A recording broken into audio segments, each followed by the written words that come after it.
Hi, y'all. We're excited to have you here and want to welcome you to this evening's event, Intro to Cybersecurity, Brute Force and Password Protection with Flatiron School. I'm your host this evening. My name is Corey Mickelson, and I am the lead marketing events coordinator for Flatiron School. Big part of my job is hosting events like this one right here, along with monthly theme panels addressing hot topics within the tech community. Without further ado, I'd like to introduce y'all to tonight's amazing cybersecurity instructor, Daniel. Go ahead and take it away, Daniel. All righty, thank you very much, Corey. All righty, welcome everyone. Glad to see such a good turnout. All righty, so today's topic, we're going to be talking a little bit about brute force attacks and protecting your password.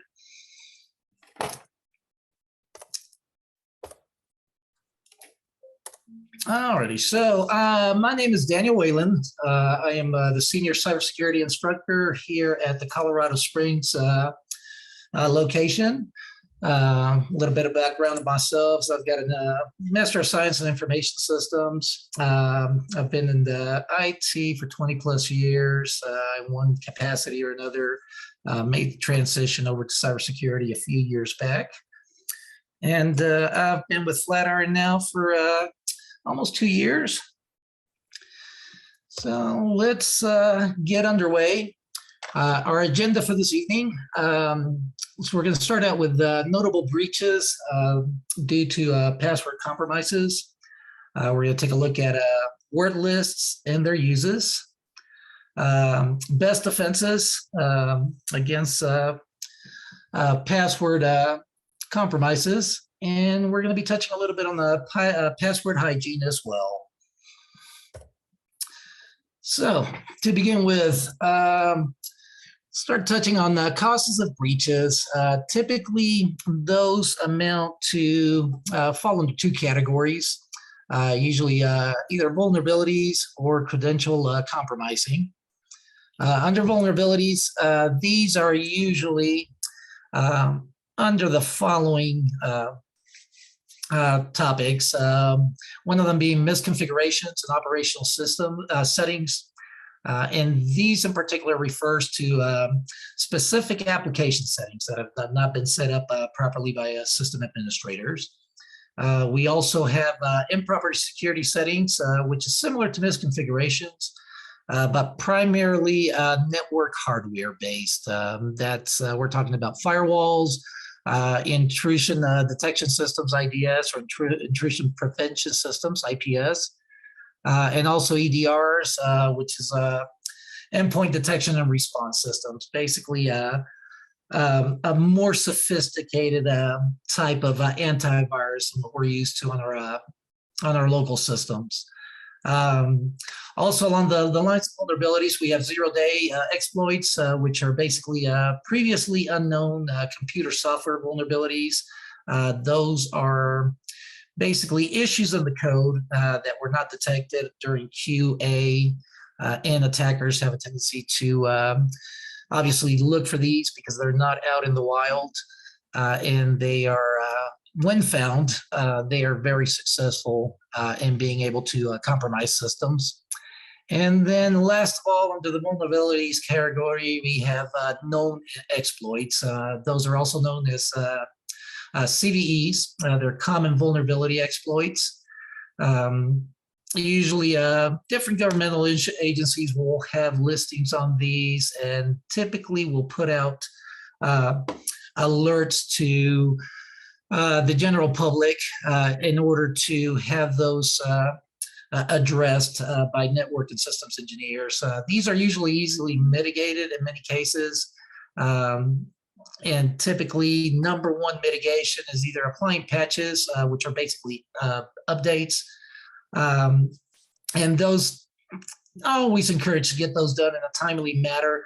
Once a CVE is released, the general public is aware of it, but just like the general public is aware of it, also threat actors have a tendency to locate those and typically will jump on them extremely quick before those patches and those fixes are put in. So we also have credential compromising, which is going to fall more along the line of our passwords and brute force. And those usually come from three different sources. We've got data leaks, which is situations where user information is exfiltrated from a system. Also malware, which depending on its purpose, it can obtain credentials from a system along with a significant amount of information. And our most common, which I'm sure every single one of you has received one or two of these, are phishing emails. And those are basically orchestrated attacks aimed to fool a user into divulging their username and or password. So moving along, I'm gonna go back to 2021, last year, the Solarwinds breach. That was something that was very heavily in the news.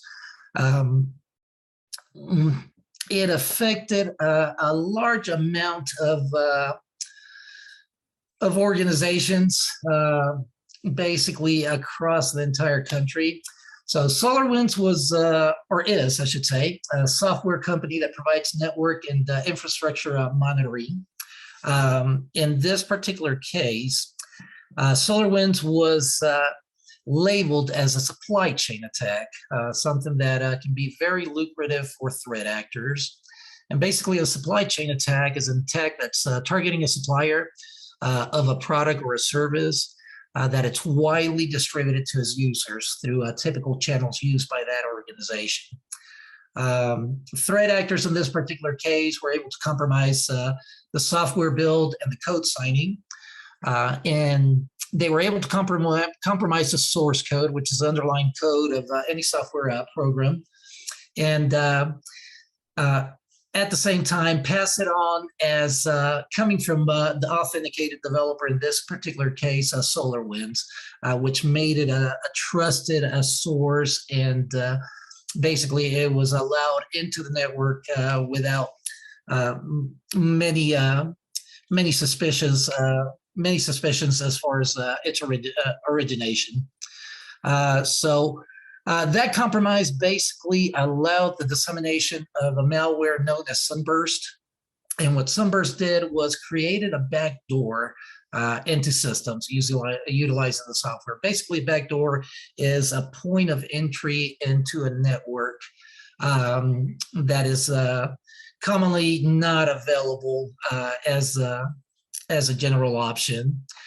So once that malware was installed, it allowed the actors to infiltrate the system, and where they were able to gain access to different services within the network. Threat actors in this particular case gained access to nearly 20,000 clients of SolarWinds. However, despite that large number, because of other security measures that were in place by individual networks, not everyone was affected to feel the repercussions of that malware. Among the companies that were affected by this were companies like Microsoft, Cisco, Intel, and, as I'm sure you're aware from the news, multiple government agencies. Now, the worst part of this is that this breach could have been obviously avoided altogether.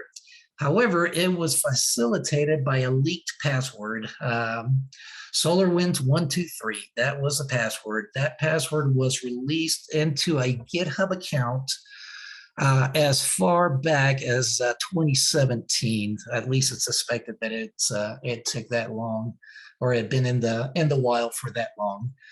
Once it was located, obviously somebody was smart enough to be able to take advantage of that and exploit the system across the board.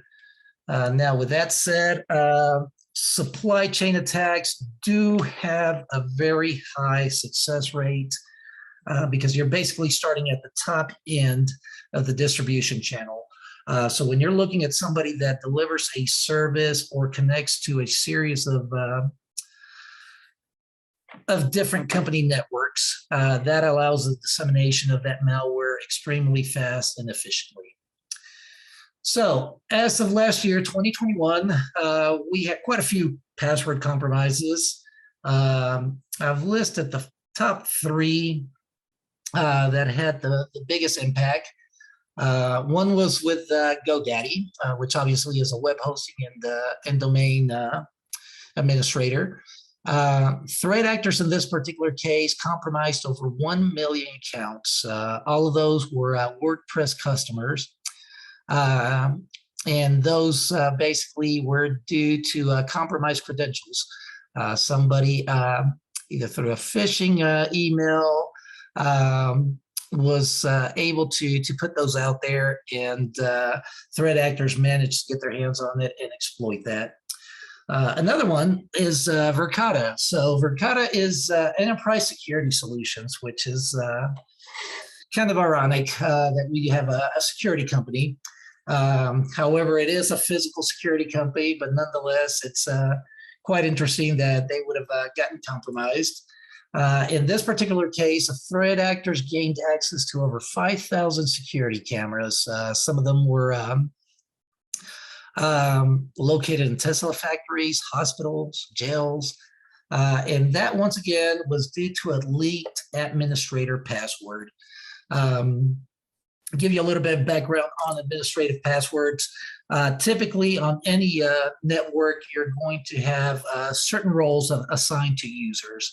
Among the highest level, obviously, is administrator. Those usually have access across the board to the majority or a large chunk of the system resources. So they were able to get that administrative password and go into the network, do what they wanted to do. And then, believe it or not, another one of the biggest password compromises from last year was Microsoft. That particular compromise affected over 30,000 organizations. And those included a lot of local governments, government agencies, as well as individual businesses. That, once again, was due to stolen passwords. Now, password dumps. Password dumps basically are just text files. They're typically just files containing a large number of user credentials, typically passwords. And the 2 that are most popular, if you will, are Comb and the RockU at this point, RockU 2021. Comb is a combination. It's basically an acronym for combination of many breaches. And just like RockU 2021, they are files that contain an aggregation of passwords from multiple breaches. So every time something gets breached, in a lot of cases, those passwords get dumped into the dark web. And then they get compilated into a single file that threat actors manage to acquire and try to utilize to breach different networks. So with Comb, basically that was an internet dump, just like the RockU 2021. In the case of Comb, we had over 3 billion passwords that were compiled altogether. That is data of almost 70% of all internet users. And like I mentioned, that's compilation from previous breaches. The RockU 2021, and I'll go into a little bit of history on RockU.txt file here in a bit.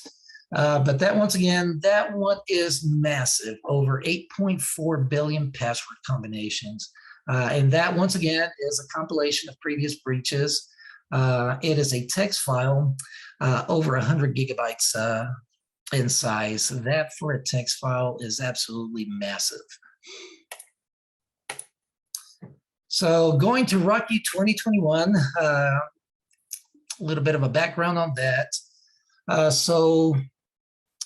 This particular file came about from a breach back in December 2009. A company known as RockU, which is a software company that made widgets of MySpace and other social media platforms. Some of you are probably not old enough to recall MySpace, but that was pretty much almost a precursor to a lot of the social media platforms that we have nowadays, such as Facebook. So in December 2009, RockU was breached. And they had the credentials for 32 million accounts compromised. Those were stored in plain text in one single database. One of the security measures that typically, especially nowadays, is implemented when it comes to passwords is basically salting and hashing those passwords. And what that does, basically, it encrypts those passwords so that they're not easily readable. It requires certain algorithm, depends on what type of encryption we've used for those. But basically, or what type of hash we've used on those in order to be able to be decrypted. So since 2010, RockU XXXX, replace X's with a year, obviously. Every year it gets updated. And basically that began as a standard for file storing password lists. And it has been in existence ever since. So back to the RockU 2021 .txt file. That is the latest version of that contains, as I mentioned, over 8 billion passwords. Many of the passwords are known or guessed from previous breaches, and that file itself only contains passwords. So using those files basically are word lists, okay? And word lists are a compilation of passwords. That's all it is. So when you combine word lists with brute forcing is basically a way to use different password combinations with the hope that eventually you'll be guessing the correct one. You'll be able to compromise a certain account. So brute forcing plus word lists, obviously, it allows for a better probability of guessing the correct credentials. Now, when we combine brute forcing, word lists plus an automated script, that basically gives us the option of running automated attacks to attempt password cracking. Looks like we got a couple questions, Daniel. Absolutely. How were MS passwords stolen? And the second question is, how long does it take to automatically execute every password within the RockU 2021 file? Alrighty, so on the RockU 2021, we're going to get to that next.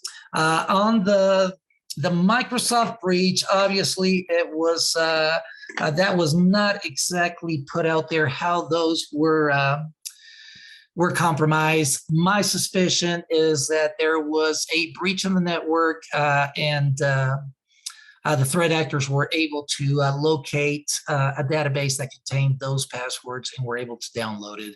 Unfortunately, despite the fact that nowadays we truly encourage all companies to come out and be able to share within the industry any issues, any breaches, any compromises to the network, you got to keep in mind that from a business perspective, that is extremely hurtful to the reputation of an organization. So despite the effort to push that out, it doesn't, pushing that information out, it doesn't always get released and shared as we would all like. So once again, at some point that data was accessed. There's different reasons why data gets exfiltrated. A lot of cases, it's just a matter of just being able to get those passwords and just for malicious intent, just dropping it on the internet and letting other people do what they will with it. Keep in mind that just because we compromise passwords doesn't mean that the network will be compromised. You always have to have a combination of credentials, that being usernames along with passwords. So that's where a lot of cases where these word lists come into play, is you can choose one given user credential and then try to guess the password using different types of word lists. So when you're looking at 3 billion, 8 billion passwords, that is an astonishing number altogether to run on individual accounts. So A lot of the breaches that occur nowadays are due to more targeted attacks, due to phishing emails. Also, it's called spear phishing, which you basically do some open source intelligence reconnaissance to identify targets within an organization that you want. Usually you'll be targeting a particular individual in a certain role, and that's what you will try to obtain those the access to their networks using their credentials. So with brute forcing done manually, okay, in this particular case, we've got 12 characters. So we start basically with all A's for all 12 characters. And if we were to do this manually, we basically would start with A's across the board. Then we would go ahead and start changing those.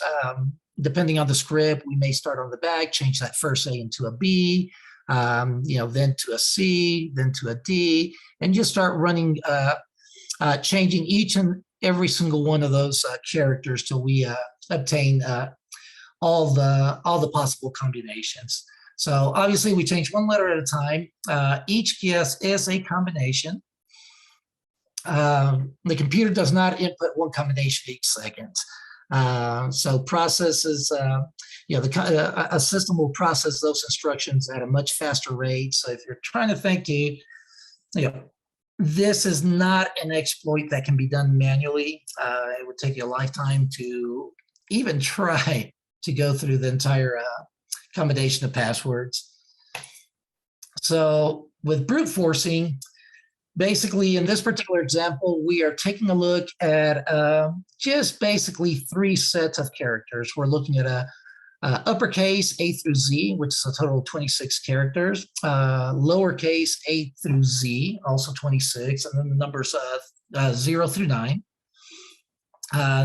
Gives us a total of 62 potential characters in each individual spot. So if we assume a 12-character password, the number of possible combinations is 3.2 times 10 to the 21st power, which is a ridiculous number. We're looking at 3 sextillion, 226 quintillion, 266 quadrillion, 762 trillion, 397 billion, 899 million, 821,056 possible combinations.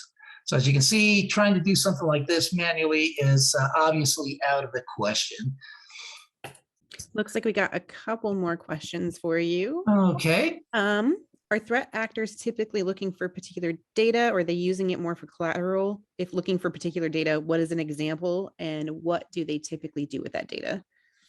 Okay, so threat actors, we have got different classifications of threat actors. We've got anything from the bottom tier, which we refer to as script kiddies.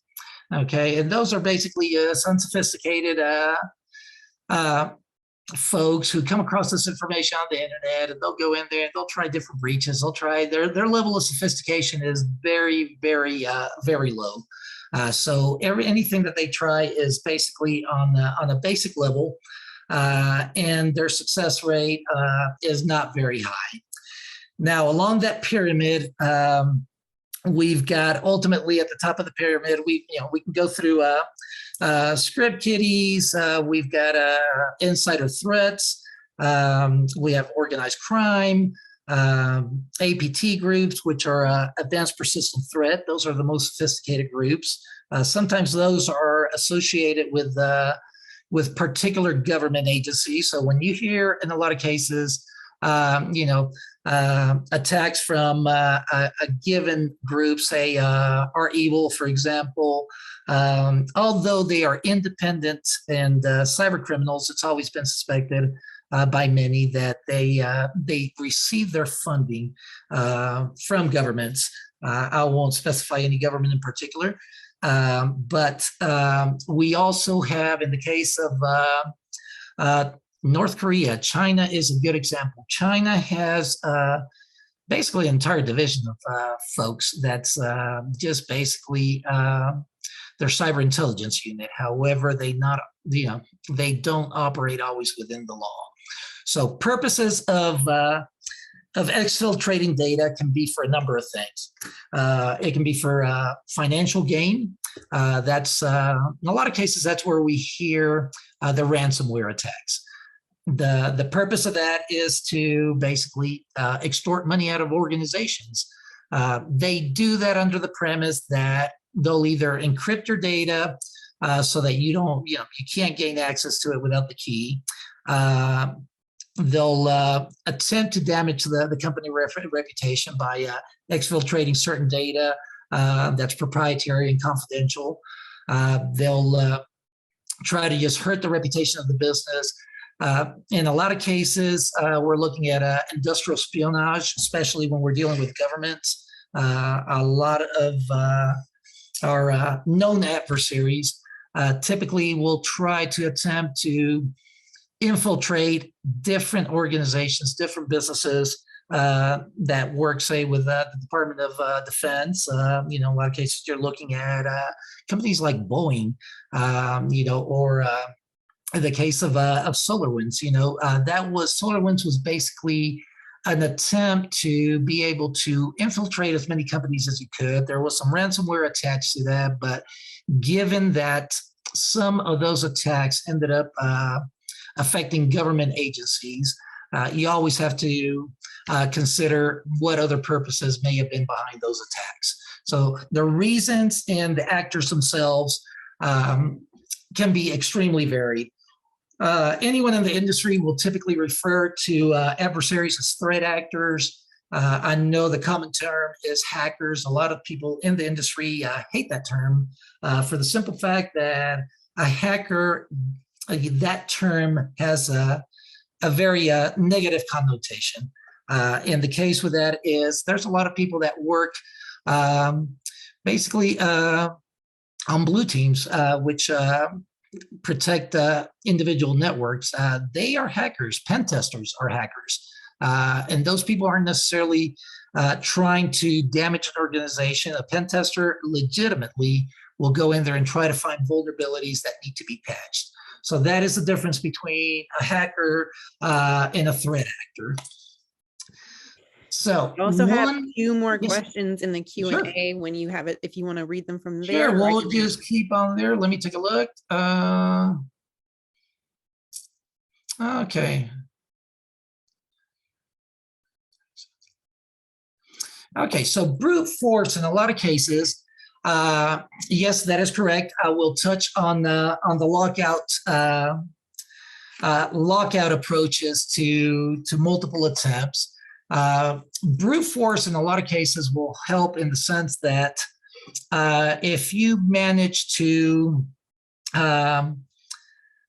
try to run a particular credential, although not as effective because of the lockouts, not all websites have that same level of security. That goes back to individual policies and procedures that are in place on those companies. The reason why we have breaches is because not everything gets locked down the way it should. We are looking at applications that need to be secured, primarily networks that need to be secured. A misconfiguration of a firewall can allow traffic to come in through a given port that should have been closed, wasn't closed, and somebody discovers through a port scan that is open. So they can try to go at it that way. Not all websites are as sophisticated as others. And keep in mind too that what we see facing on the internet is only a small portion of all the networks that we have across the world. So we do have internal networks. That is one of the ways that brute forcing can come into play.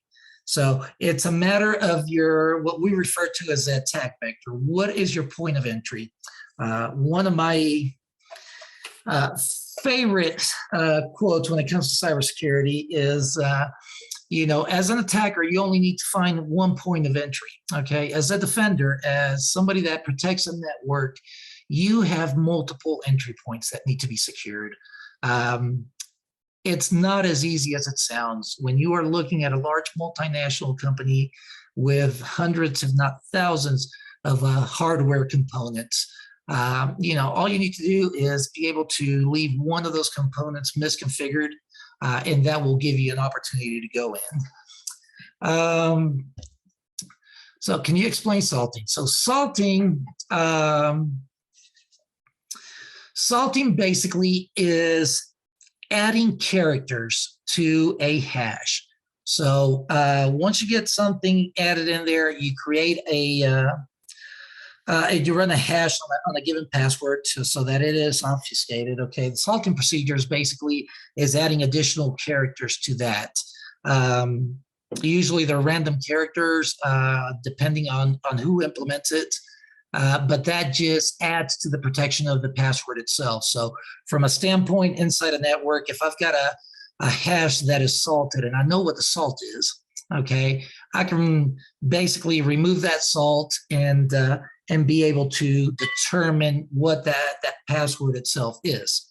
As an attacker, I've already got a hash of a password that I'm not familiar with. And then on top of that, now I've got additional characters that are added to that. So that adds to the length of that password, if you will, makes it a lot more difficult because it adds quite a few other options to that. So password protection that I basically use NordVPN for my virtual private network. They also have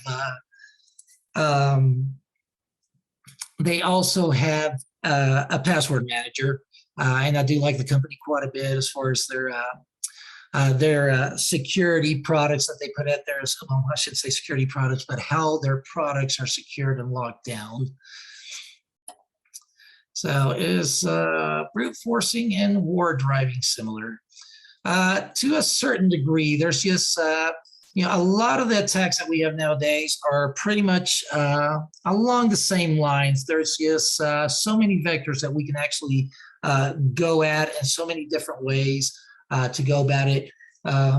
Quite honestly, brute forcing is archaic way of doing things, but it's still effective. Ultimately, it's because networks aren't secured and locked down the way they're supposed to. So one of the programs that we have for cracking passwords is John the Ripper, and that is just one of multiple software packages that are there. John the Ripper is included in the Kali Linux machines. Kali Linux is basically a VM or an operating system based on Linux that's got basically tailored around pen testing. So there are multiple different tools that you can use that are available on that particular machine that you can play with. In this particular case, one of those is John the Ripper. We also have Hashcat and a ton more. But John the Ripper basically is a password cracking software. It can fully utilize the CPU, the GPU, the FGPA. It computes anywhere from 4,000 to 20,000 combinations a second. That's where we were talking about brute forcing, Wordlists, and a given script, software a script. John the Ripper pretty much incorporates all of those. So John the Ripper can process 20,000 combinations per second under optimal system conditions. This takes into account quite a few system variables. So we're looking at, having a top of the line system in terms of CPU, RAM, as well as a number of other hardware components. So talking about passwords and cracking those passwords, just like we went back, the question that was asked earlier. If we use a previous password combination example, which was 62 potential characters in each spot, and assuming a 12-character password. All right. Altogether, we are looking at, with the technology that we have nowadays, up to 50 billion years to break that up. That is crazy. Now, with the advent of quantum computing, that is something that is on the forefront of many security folks. Quantum computing is going to bring our technology to a completely different level, being much faster than, I'm talking kind of like light years faster than what we are accustomed to nowadays. So when that technology becomes available to the general public, the way that we encrypt data is going to have to come into the forefront, and we're going to have to be able to come up with new ways to secure the information that we have available that we don't want out there. So, question here is, do we need to find all password combinations when we're attempting to access a certain network? And the answer is no. Really, we just need one we just need to find the correct password. So automating those options makes the efforts much more efficient and much more successful. So we're going to talk a little bit about defensive measures in terms of passwords. So as we mentioned earlier, we've got account lockouts. So there's multiple ways that we can protect those. The account lockout measures, basically the account gets locked after X number of failed attempts. Now, how do you brute force when you have that situation? Well, when it's automated, you can actually pause those attempts until the account is reset, and you can go back and do that if you wanted to go that route. Once again, it's not the most efficient way to try to access something, but it is available. So another defensive measure that's used is our CAPTCHAs. Those are those little boxes that we get down at the bottom. Check here to confirm you're not a robot, or click on the images that show bicycles. Basically, what a CAPTCHA does is it forces a user to interact with the screen. So thereby, it effectively eliminates automated password cracking attempts. So if I attempt to brute force my way through something and there's a CAPTCHA in there, my software is not going to be able to determine that there's a CAPTCHA in there. It's not going to be able to move the mouse over, select the images that we as users can see. Also, we have multi-factor authentication. And multi-factor authentication takes advantage of using a second manner of authenticating the user based on something you know. Something such as a password, or something that you have, such as if you're military, a CAT card or a badge, RF card, your smartphone. Nowadays, you get a lot of multi-factor authentication with Google and Microsoft, you name it. That is very common, and that's probably one of the most effective ways to protect your accounts. So that if anybody tries to access your account, you are going to be notified, because typically the one that we use the most is either an authenticator app that sends us a given code, or our phones. So if anybody tries to log in and doesn't succeed, then in a lot of cases you will be receiving an email, text message, and so forth that notifies you that that's the case. And then last of all, when it comes to MFA, it's also you can use something you are. So the three things that we can use under MFA is either something you know, such as a password, something you have, like a smartphone, or something you are. And by something you are, it's basically biometrics. So fingerprints, voice recognition, facial recognition, and so forth. Another defensive measure is their password managers. Password managers effectively stores all of your passwords in one location. Not only that, you'll have basically a master password to access that.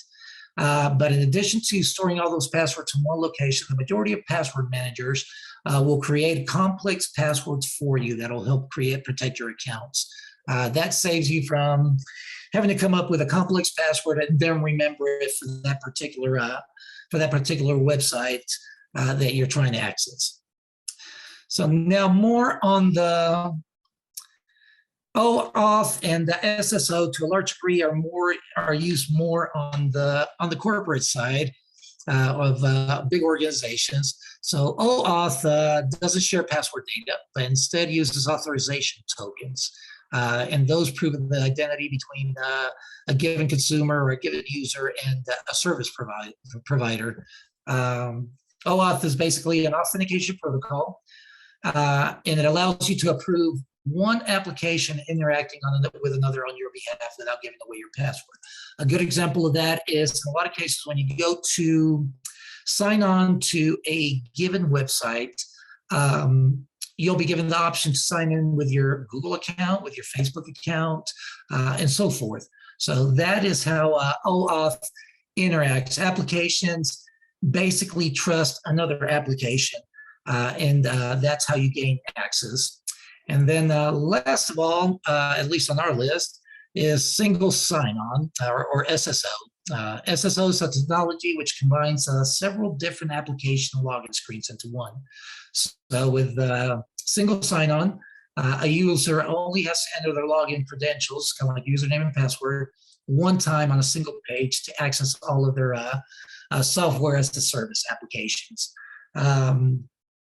Without going into a lot of detail, Active Directory from Microsoft has a somewhat similar structure in that being able to log into one domain and being authenticated on one domain allows you to basically navigate to a separate domain that's already been added to what's called a trust force. And basically, one network trusts the other one. Therefore, if I signed into one, then I can move laterally to the other one and vice versa.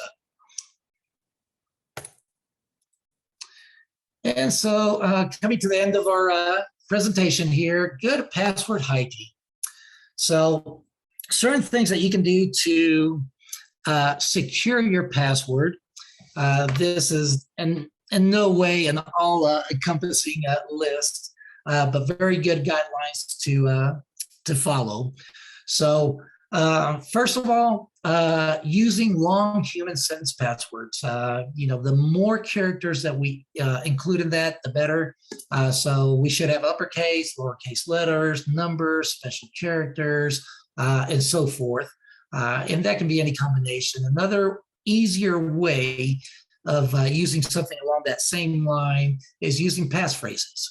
So, for example, if you look at this particular line over here, let me go back. So we've got a combination of special characters. So we have a percent sign here. We've got a couple of pipes at the end. We got some uppercase letters, lowercase letters. We have some numbers. So it's a complete combination of everything that you can possibly use. So using something like, percent, I went to the beach in 2012 when I was 12, double pipe, that is incredibly hard to break and guess. And I will show you a short demonstration of that here once we're done with this slide. Also, a good point of reference is not including any personal info as part of your password. Don't use your date of birth. Don't use your graduation year, your address number. Those are things that, despite the fact you may think is unknown to many, if you get targeted because of the information out there, open source intelligence available, an attacker can obtain that and start trying to incorporate that into their attempts to hack your accounts. Obviously, and I'm sure you've heard this plenty of times, is avoid reusing passwords across websites and accounts.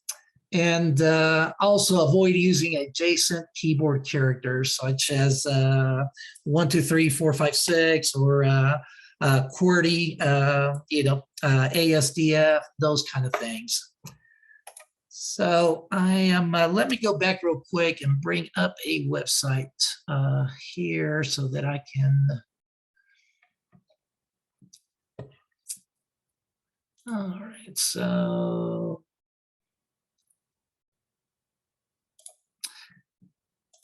All right, so security.org has got a nice little tool that you can go in there and run your password through there and see how long it would take to get that broken. So as I said earlier, using something along the lines of 1, 2, 3, 4, 5, 6, my password would be cracked instantly.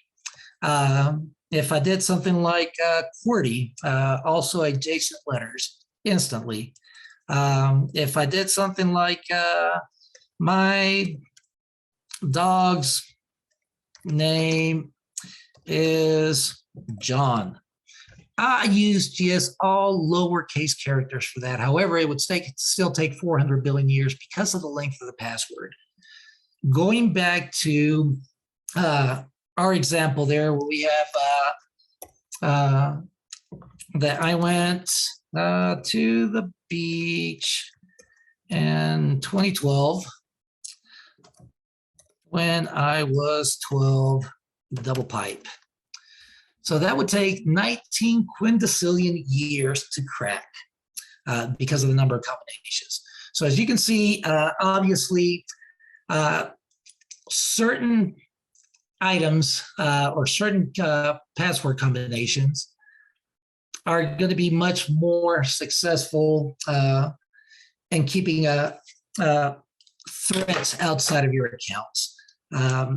Although it's a lot more difficult to remember everything.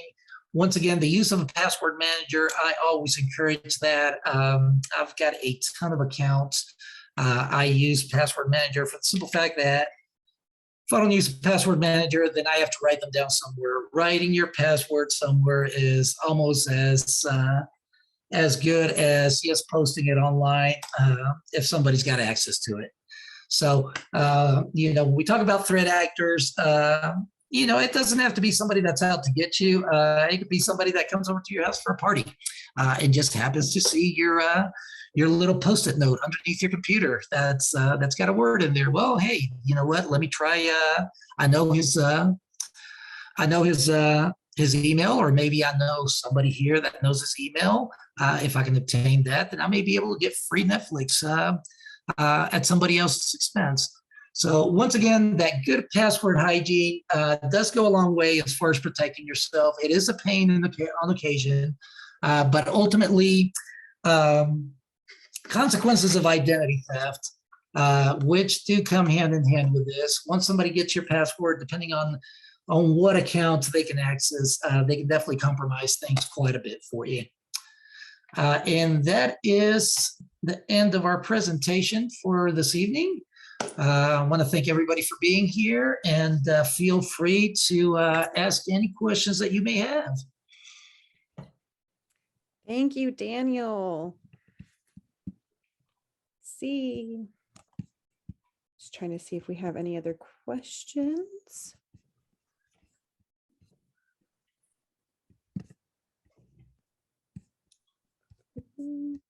Looks like they're helping each other out with some website references from your event.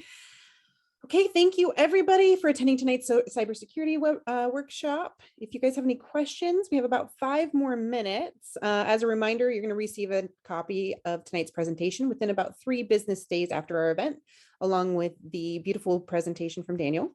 And if you'd like to see any previous events, head to our YouTube channel and subscribe. And just on a side note, Corey, at the end of the slide set, there are all the references that are in there, as well as that last website that I showed to check your password strength. Excellent. Somebody was asking why you would enter passwords into a website to test your passwords. Basically, like, are they storing your passwords? And is that at any chance at risk for another data breach? No, that's where, once again, that's where a virtual private network comes into play. I mean, number one is a password by itself is not going to have a direct effect on you. You need that combination of username and password. You need those credentials to be together in order to gain any access. In addition to that, going off topic here a little bit, when you hear all the time that your online activities are being tracked, indeed they are. Your ISP knows what your IP is. Your IP basically is your address for your computer. It's the same as your street number and end name for the postal service. So your ISP knows exactly what IP is assigned to your particular machine. That's how, when it comes to browsing history and stuff like that, that's how they can track you and they can know what your movements are. That's not a bad thing. That doesn't mean that they're in there trying to obtain your passwords. They're monitoring basically network traffic. I'm sure there's a lot more there that we are not aware of for marketing purposes, and being able to get those tailored ads that we always get makes you wonder, kind of like, wait a minute, I was on Amazon and I was looking for dog bowls, and now I'm on Google and all I see is pet product ads. So being able to, although cookies do help maintain persistence on websites, so that when you show up, they pretty much are familiar with your IP, and they can tailor that content a little bit for you. In my personal case, I do find it a little intrusive and annoying. So the use of virtual private networks, what that does, it allows you to connect your computer through a series of servers. Depending on your VPN provider, they have their own infrastructure for that, and that obfuscates your real IP. So although I may be in Colorado, if I connect to a server in Germany through my VPN, I will get an IP that's based out of Germany. So that makes it a lot harder to be able to track. In addition to that, it does provide a certain level of anonymity.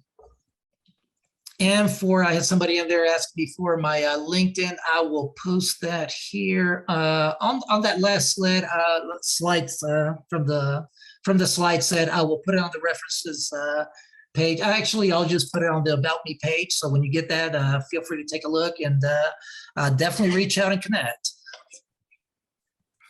Perfect. One last question we didn't quite get to. What should you do if you've been compromised? It depends, compromised at what level. If it's a regular account, once again, if you have unique passwords for each of your accounts, then you really only need to worry about one account, that particular account. Go in there, change your password. If that compromised account, you cannot access it, make sure to just call that provider, explain your situation. They'll verify your identity and be able to either lock out your account or give you the option to reset that information. Now, when we're talking about identity theft, that's a completely different topic altogether, and that would require a tremendous amount of effort.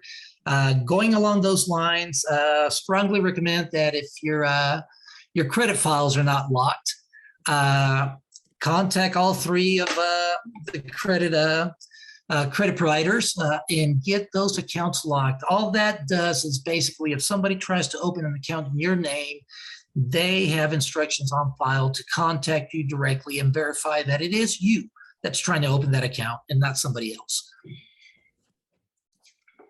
And then they asked VPNs that you recommend. VPN, I use NordVPN. They're not the only one that's out there. They're pretty good. I like them a lot. And of course, just like everybody, I always go looking for that deal. So if I can get a multi-year pricing, I will jump on it. especially if it's a good product. But as far as VPNs, NordVPN is a good one. There's a ton more out there. OpenVPN, they've got different features that are offered to their customers. Definitely do a search online for VPNs. Be careful of the sites that you get those recommendations for. A lot of them are paid affiliates. So if you go in there and kind of like, oh yeah, they're saying this one's the best, it may be because they're getting a kickback out of that sign on. So definitely just do your research, just like everything. Personally, I always like something that I can reference as far as regular individuals and reviews that are verifiable. That's just like buying any other product. It just lets you know what the satisfaction level of those users are. Okay, perfect. Well, thank you guys for coming. Have an amazing night.